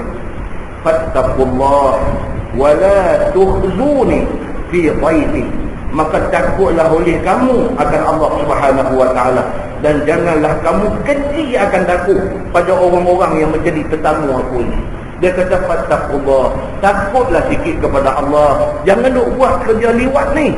Dia kata setidak-tidaknya hangpa jaga muka aku daripada malu dekat tetamu-tetamu aku ni. Dia berkata begitu. Firman Allah, alaysa minkum rajulun rasyid, tidakkah di kalangan kamu itu ada satu laki-laki yang cerdik, yakni yang tahu akan suruh dengan kebajikan dan tegah daripada kejahatan. Ni dia kata di kalangan hampa ni tak ada seorang yang otak boleh pakai, yang tahu kata kerja liwat ni kotor. Tak ada seorang daripada kalangan hampa ni yang reti, yang boleh fikir kata liwat ni benda kecil. Nabi Lut marah. Qalu laqad alimta ma lana fi banatika min haqqin. Kata mereka itu, sungguh engkau ketahui tiada bagi kami pada anak perempuan engkau itu hajat. Jawab ni kaum dia ni. Dia berkata, Lut, hang bukan tak kenal kami. Dia berkata, kami dengan perempuan tak ada selera. Kami mohon untuk duduk dalam rumah. Oh, kacau. Qalu laqad alimta ma lana. Lut, hang bukan tak tahu kami siapa. Hang dah kenal dah kami punya selera, hang bukan tak tahu. Tapi kami nak perempuan-perempuan ni, kami mau yang tu. Macam bayang kalau kita duduk tempat Nabi Lut pun kacau orang buat ni, jenuh dengan mereka ni. Dan firman Allah, wa innaka la ta'lamu ma nurid, dan bahawa engkau ketahui barang yang kami kehendak, iaitu dubur laki-laki. La ilaha illallah. Dia bagi kata dekat Nabi Lut, dia baca ni, hang bukan tak kenal kami siapa, hang tahu kami mau apa kan? Kami mau dubur laki-laki. Tengok punya teruk. Firman Allah, qala law anna li bikum quwwah aw awi ila ruknin syadid. Kata Nabi Lut alaihi salam, jika bahawa ada bagi aku dengan kamu itu kekuatan untuk tolak nafsu jahat hampa ni, ataupun kembali kepada qarabah yang kuat yang boleh menolong aku. Nabi Lut kata, kalau aku kuat boleh tahan hampa daripada buat benda ni, ataupun aku ada adik-beradik yang boleh tolong aku halang hampa daripada buat benda ni, nescaya aku pukul akan kamu semua. Maka adalah khitab Lut itu terhadap kaumnya di luar pintu rumah. Nabi Lut duduk depan pintu rumah ni, dia kata dulu, kalau aku kuat, aku pukul hampa ni anak buat kerja tak elok ni.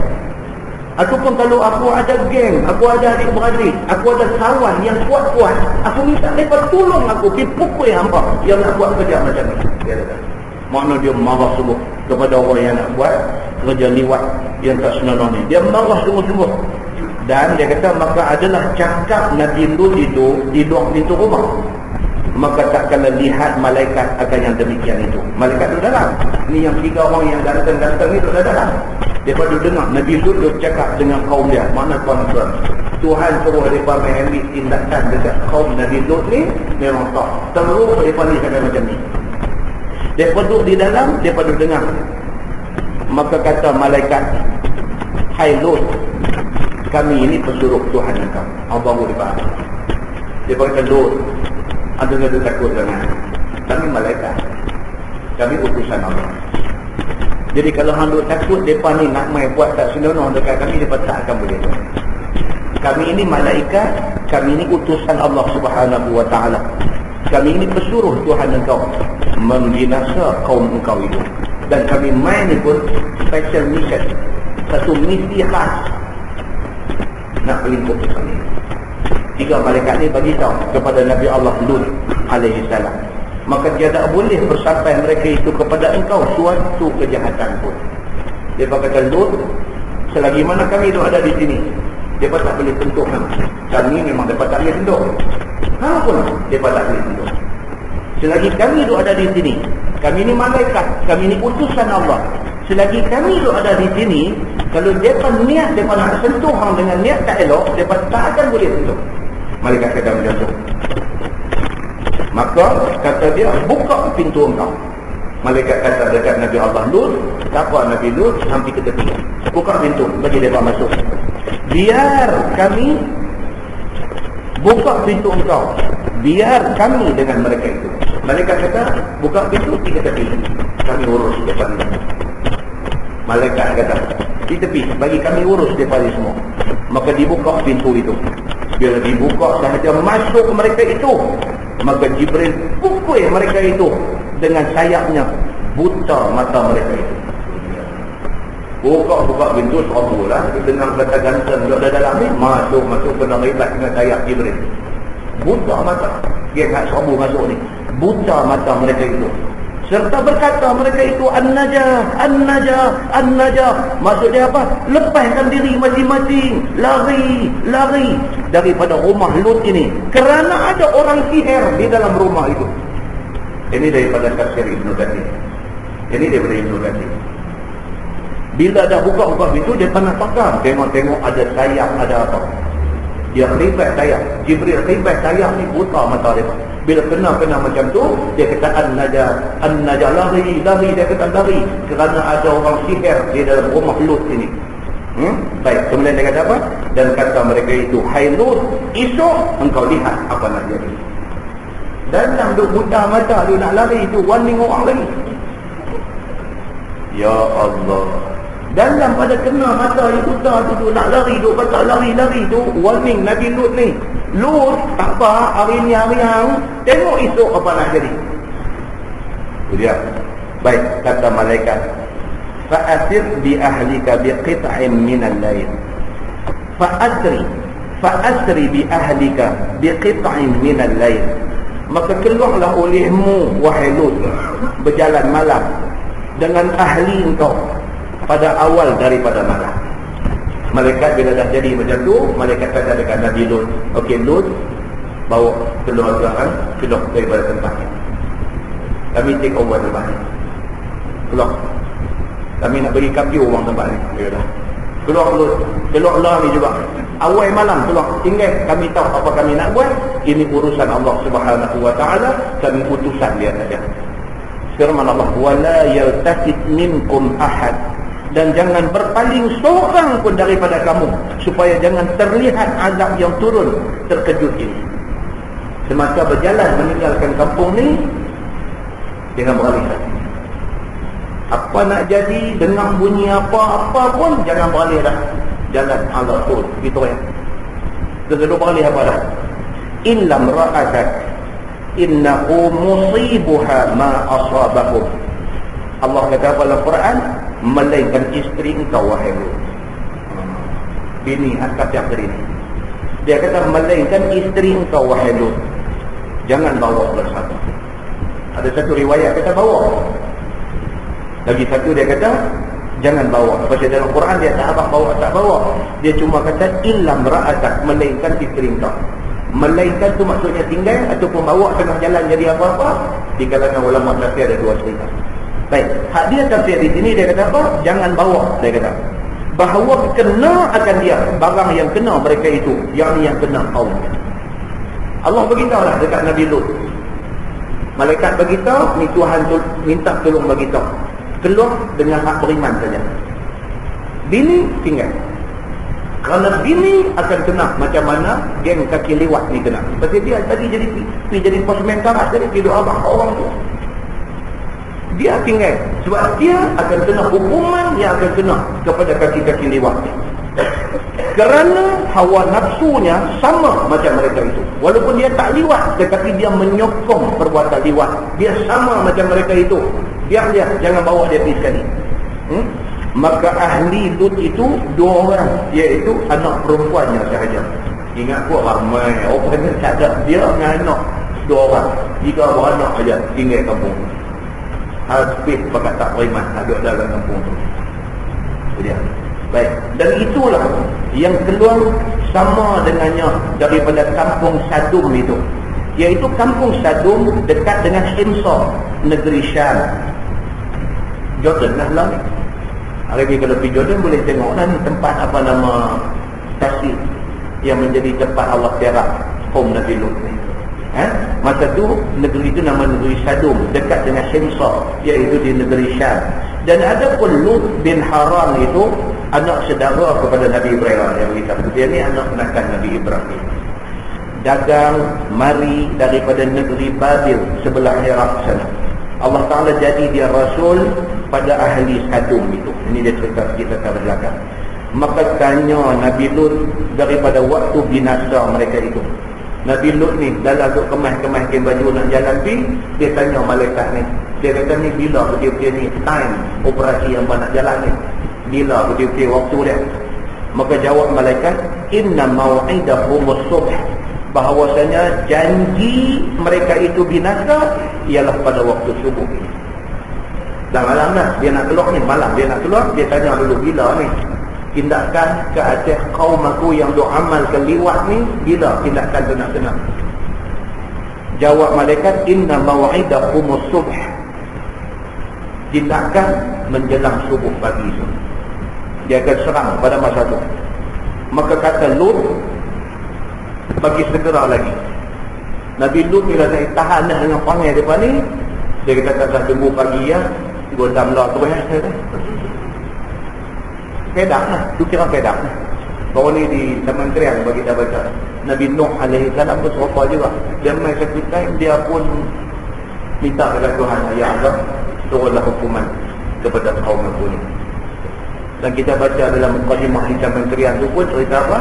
Cerita Nabi Muhammad sallallahu alaihi wasallam dia sujud sembahyang, main Uqbah bin Mu'aid bawa main perut unta, buh atas belakang Nabi. Perut unta busuk berapa hari dah ni, bangkai buh atas belakang Nabi. Nabi melamakan sujud dia sampai Fatimah anak dia main ambil buang-buang busuk-busuk ni semua, baru Nabi bangkit. Nabi bangkit daripada sujud, terus doa, Allahumma alaika bil Quraisy, ya Allah binasakan Quraisy. Nabi sabar lama dah, dia sampai satu tahap habis kesabaran. Bukan Nabi tak sabar, tapi sudah sampai satu tahap Allah pun dah nak tindakan dekat depan ni. Nabi terus doa, Allahumma alaika bi Quraisy, ya Allah binasakan Quraisy ni. Tak guna depan ni. Bila sebut lagu tu sengak puak-puak lagi buat dekat Nabi ni, takut. Pasal apa mereka takut? Pasal mereka tahu tempat satu yang doa tu Nabi Muhammad orang baik, mereka tahu. Yang kedua, tempat Nabi berdoa tu di tepi Kaabah. Kaabah ni rumah suci mereka pun. Mereka tahu doa ni boleh jadi mustajab. Takut. Dalam duk takut tu, Nabi mengkhususkan doa dia. Nabi kata, Allahumma alaika bi Abi Jahlin. Dia sebut seorang-seorang beladak. Ya Allah, binasakan Abu Jahal. Ya Allah, binasakan Syaibah. Dia sebut. Pakat takut habis semua. Kata adalah hadis tu apa dia? Semua nama 7 orang yang Nabi sebut tu mati di dalam perang Badar. Dan mayat mereka dibuang dalam telaga buruk di Badar itu. Samalah dengan Nabi Allah Lut alaihi salam. Tak larat dah nasihat ke, pujuk, semua tak jalan. Bila dah malaikat mai dah depan mata, malaikat pun depan nak takut juga. Sampai satu tahap Nabi Allah Lut tanya, bila ni nak ambil tindakan? Malaikat kata, inna mau'idakumus subh. Kami akan ambil tindakan menjelang subuh. Nabi Lut kata, cepat sikit tak boleh kan? Dia tak mau tengoklah muka dia balik. Dia kata, cepat sikit tak boleh kan? Maka kata malaikat, alaysa subhu biqarib. Malaikat kata, bukankah subuh tu dah dekat sangat dah? Malaikat kata, sabar dah, ni pun dah malam dah, ni nak main subuh tak apa minit. Subuh dekat dah. Tak apa, dia kata, pilih keluar. Kami akan buat kerja dengan mereka ni. Falamma ja'a amruna ja'alna 'aliyaha safilaha. Maka tak kala datang kerjaan kami dengan binasa mereka itu, kami jadikan atasnya ke bawah. Dia malaikat ambil tindakan apa dia? Bumi hak atas tu terak pergi turun bawah, bawah naik atas. Allah sebut dalam ayat ni apa dia?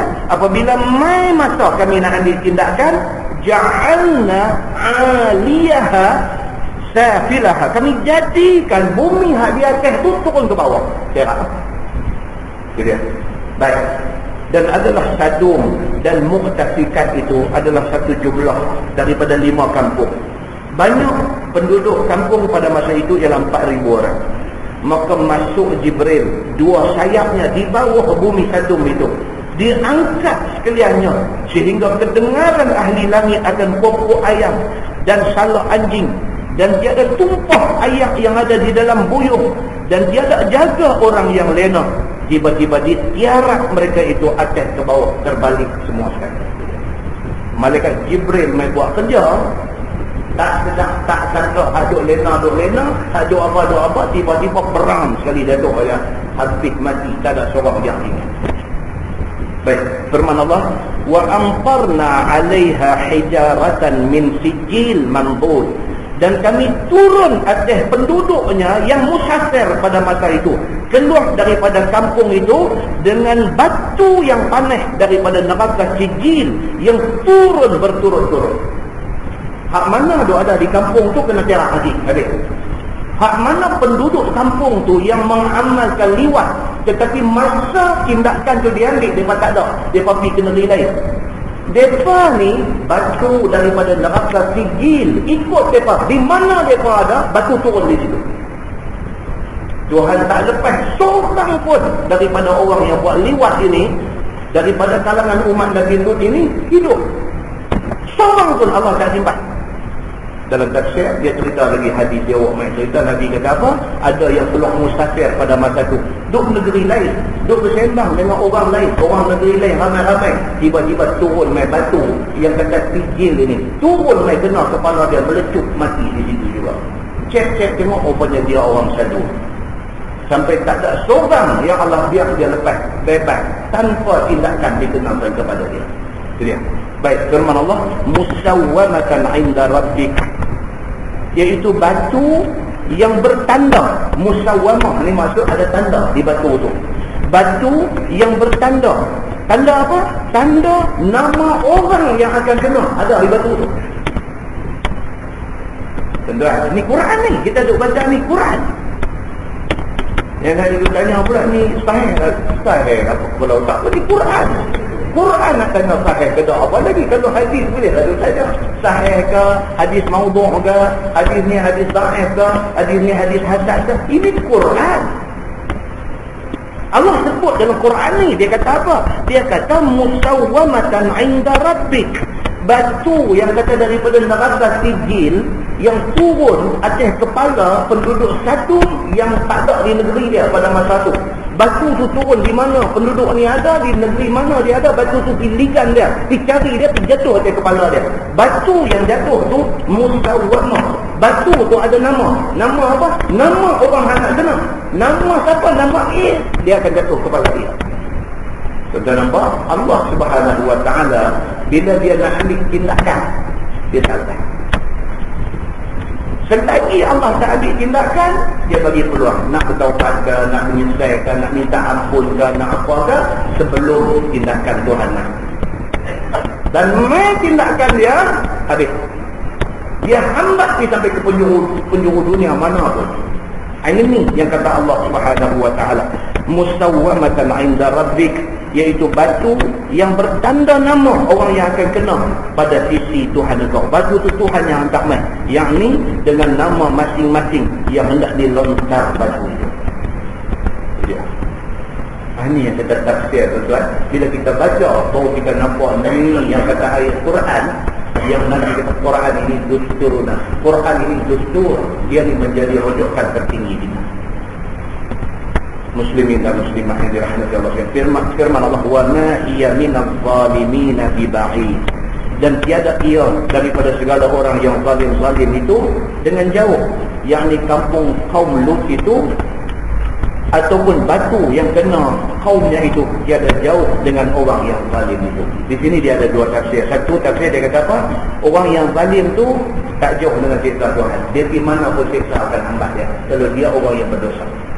Dan dari manalah dia tak akan selamat daripada siksa Tuhan kalau dia berdosa. Tafsir yang kedua dia kata apa?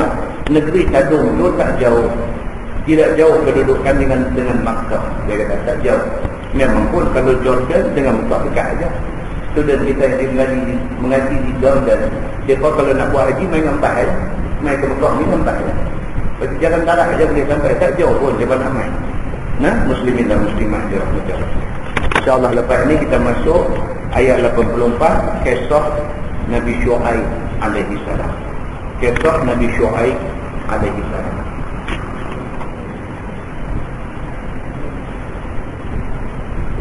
Tuan-tuan tengok, ni yang cerita liwat 2-3 hari ini di Malaysia. Ini liwat kerja sangat cemas di sisi Allah. Jangan buat.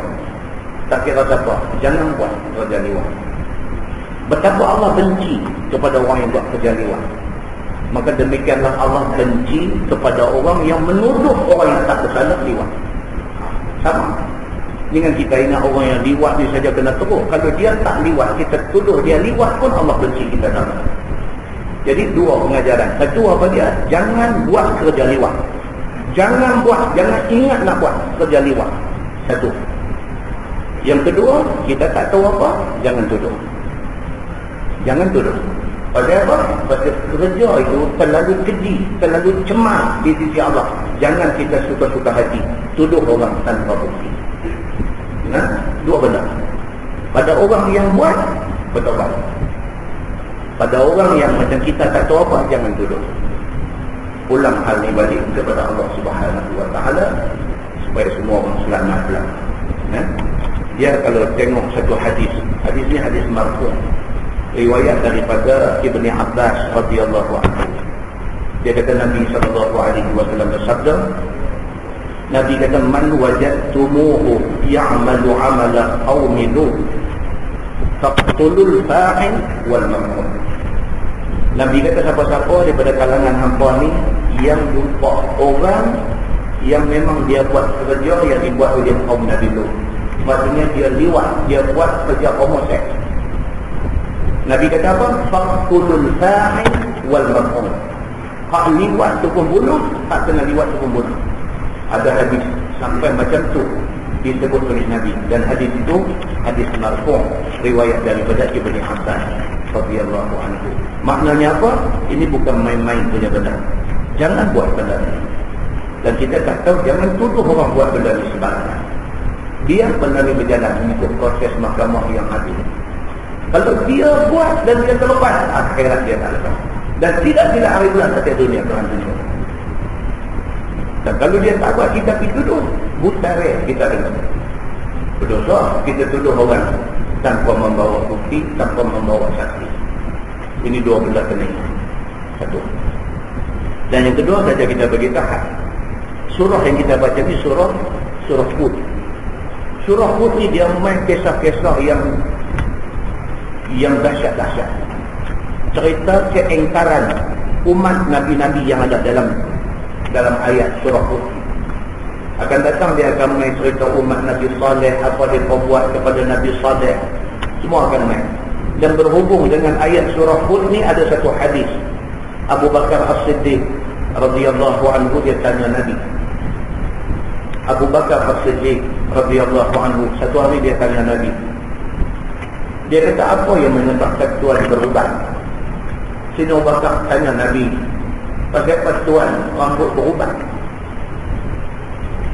Jawab Nabi SAW, Nabi kata, syayyabatni Hudun wal waqi'ah wal mursalat wa amma yatasa'alun wa idha syamsu kuwirat.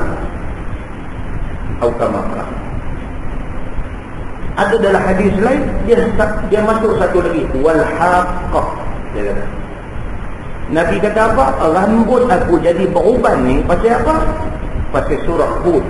Nabi kata pasal surah Al-Waqi'ah, pasal surah Al-Mursalat, pasal surah Amma Yatasa'alun, pasal surah Idza Syamsu Kuwirat, dan juga pasal surah Al-Haqqah. Nama-nama surah yang Nabi sebut ni, kalau tuan-tuan balik baca, tengok makna dia memang menakutkan. Cerita pasal azab yang Tuhan bagi kepada orang yang bantah Allah dan bantah Nabi-Nabi. Nabi kata aku jadi berubah cepat ni pasal apa? Pasal bila baca surah ni jadi macam ni. Nabi nak abang kata apa? Surah-surah ni surah yang menakutkan, yang siapa-siapa baca yang tiba-tiba Nabi semua. Nah, muslimin dan muslimat yang dirahmati Allah sekalian, mudah-mudahan Allah lindungi kita daripada malapetaka, daripada bala bencana, kerana keingkaran kita ataupun kerana bantah sebahagian daripada kita. Mudah-mudahan Allah Subhanahu wa taala lindung kita, dia selamat kita, dia selamat keluarga kita, dia selamat orang-orang kampung kita daripada malapetaka yang main kerana dia buat jahat sebahagian daripada kita. Nah, mudah-mudahan Allah selamatkan kita. Yang baik daripada Allah kita lakukan dengan tasbih kafarah dan surah Al-Asr.